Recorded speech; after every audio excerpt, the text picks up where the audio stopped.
Sabe quando você abre um site de notícias ou até mesmo um jornal e observa uma notícia de um falecimento de uma pessoa que acabou de morrer? Após você fazer uma análise crítica, você julga aquela morte como uma morte idiota, uma morte que poderia ser evitada. Você observa e pensa, isso não tinha necessidade de acontecer. Hoje eu vou trazer para vocês os 10 casos de mortes mais idiotas da história da humanidade. Casos que você vai olhar e pensar, por que ele foi fazer isso? Tinha necessidade. Vai te fazer refletir. A vida é um sopro. Em um momento, estamos aqui. Em outro, por um descuido, podemos não estar. E se você já gosta desse tipo de conteúdo, metralha o dedo no like, se inscreve no canal e deixa a tua opinião nos comentários se a morte que você viu ali poderia ter sido evitada. Bora pro vídeo!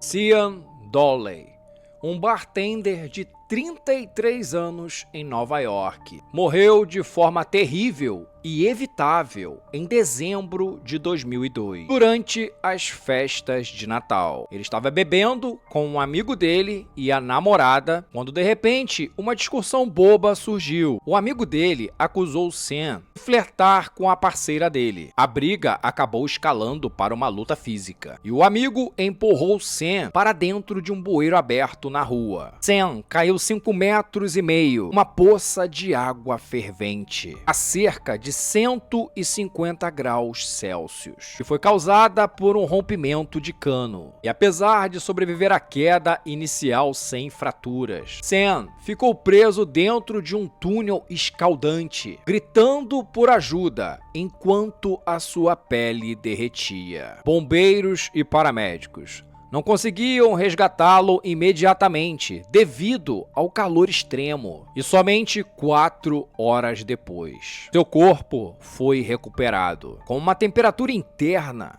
de 50 graus. A examinadora que fez a autópsia descreveu como a pele externa dele havia descascado e os órgãos internos cozinhados, como se fosse uma lagosta a vapor. O pior de tudo, que ele estava consciente durante o sofrimento. O amigo foi acusado de homicídio em 2º grau. O caso, impulsionado por uma briga idiota sobre o efeito de álcool, é um exemplo de como uma decisão tola pode levar a uma morte agonizante. Gary Hall, advogado de 38 anos em Toronto, trabalhava no 24º andar, Toronto Dominion Centre, arranha-céu famoso pelas suas janelas temperadas, conhecidas como inquebráveis. Gary Hall não era dono das janelas, nem das empresas que a fabricavam. Tinha uma mania muito estranha. Se jogava contra as janelas de vidro para impressionar visitantes e colegas, só para mostrar como que as janelas eram resistentes. Em uma dessas brincadeiras de Gary Hall, quase que aqueles truques de festas de boas-vindas, ele sempre fazia nas festas de apresentações. Em 9 de julho de 1993, durante uma recepção para estagiários, Harry repetiu o ritual. Correu e se lançou contra uma das janelas com toda a força. O vidro não quebrou. O caixilho ao redor da janela foi incapaz de suportar o impacto. Ele caiu 100 metros até a morte no pátio abaixo. A tragédia causada por puro exibicionismo e também uma confiança cega na estrutura do prédio transformou Gary em um símbolo de como uma ideia boba pode acabar em um desastre.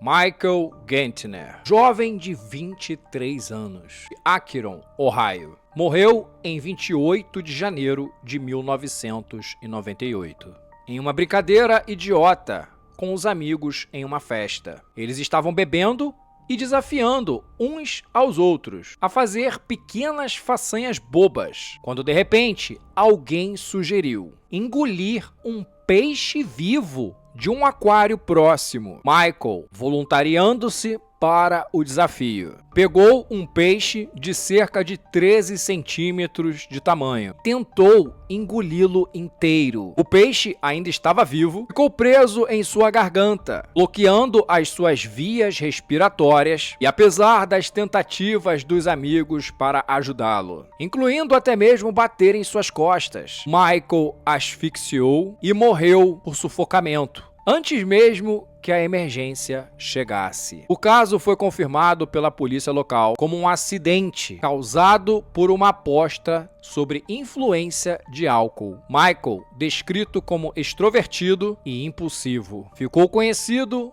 por morrer de uma forma que poderia ter sido evitada, destacando que desafios idiotas, principalmente envolvendo animais vivos, podem se transformar não somente em uma tragédia, mas em uma piada. Boomerang Buchan, conhecido como o Snake Man, era um manipulador de cobras profissional de 34 anos. Morava na província de Sisikate, na Tailândia. Famoso por entrar no Guinness Book em 1998, ao passar 7 dias dentro de uma sala fechada com cobras venenosas. Ele ganhava vida com performance, se arriscando e se envolvendo com serpentes venenosas. Em 19 de março de 2004, durante uma das suas apresentações, Boomerang foi mordido no seu cotovelo por uma mamba mortal, uma cobra africana conhecida pelo seu veneno neurotóxico paralisante, capaz de injetar até 400 miligramas de toxinas, sendo que 10 miligramas são suficientes para matar um ser humano. Ao invés de buscar um tratamento médico imediato, como um antiveneno, ele optou por beber um shot de uísque com ervas medicinais, acreditando que isso bastaria. Ele continuou o show, mas a paralisia se espalhou gradualmente. Incapaz de falar, ele desmaiou. Foi levado ao hospital, mas o veneno já tinha se espalhado por todo o seu corpo, levando à morte no mesmo dia. O caso de Boomerang destaca a idiotice de subestimar um veneno letal e confiar em remédios caseiros, que nesse caso foram ineficazes, transformando em uma tragédia que poderia ter sido evitada.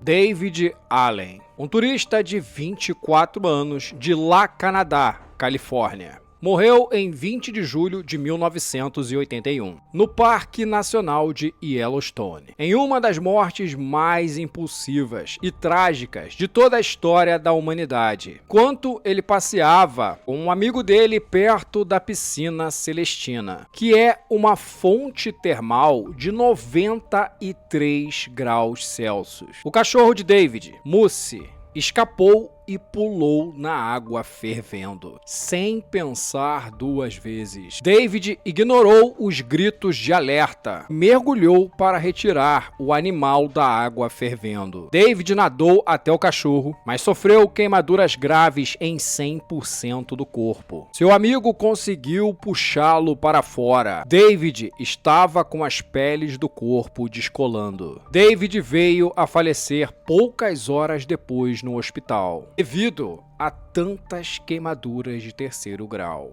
Infelizmente, o cachorro também não sobreviveu. A impulsividade de David, combinada com o desconhecimento dos perigos das águas termais, que podem dissolver um ser humano rapidamente, acabou transformando o gesto de David de heroísmo em uma morte que poderia ter sido evitada. E o caso de David é frequentemente citado como uma lição para se respeitar a natureza selvagem.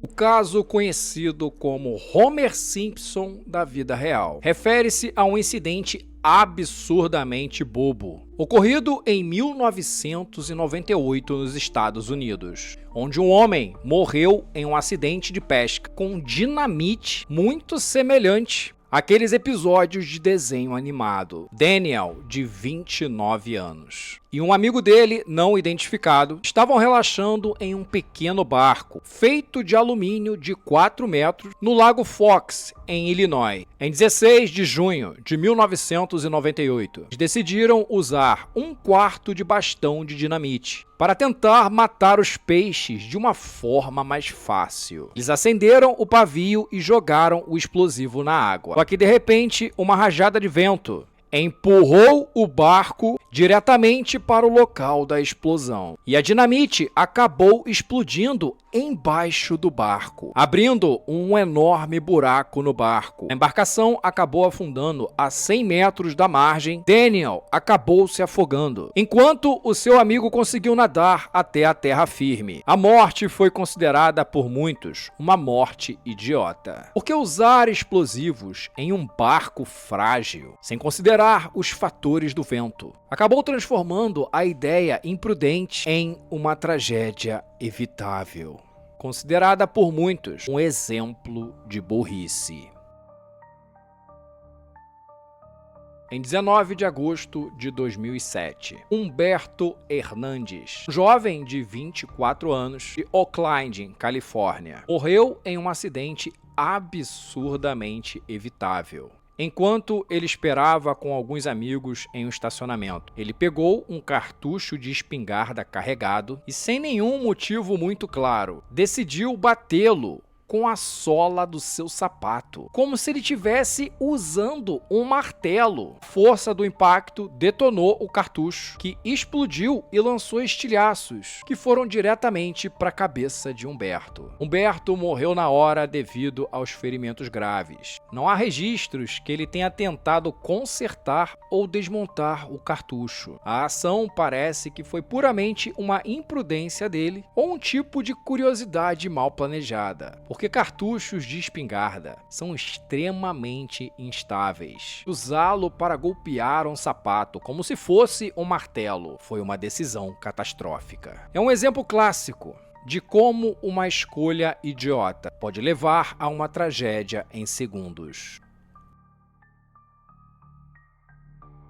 Jonathan Campbell, um britânico de 16 anos, morreu em 2010 de uma forma muito trágica e bizarra, dentro de sua casa, em Albury, Inglaterra. Em 17 de outubro, ele estava sozinho em seu quarto, experimentando uma prática arriscada, conhecida como asfixia autoerótica, que envolve restringir o oxigênio para intensificar o prazer durante a masturbação. Jonathan amarrou um cinto em volta do seu pescoço, fixando-o a um armário, mas acabou perdendo o controle da situação. O cinto apertou demais, ele não conseguiu se soltar, morrendo por asfixia. A prática, extremamente perigosa, responsável por várias mortes acidentais todos os anos, especialmente em jovens que acabam subestimando esse risco. A mãe de Jonathan acabou encontrando ele horas depois, mas infelizmente já era tarde. O caso foi registrado como um acidente trágico e a investigação confirmou que não havia traços de suicídio. A morte de Jonathan serve como um alerta de perigos de experimentações imprudentes para se obter sensações intensas.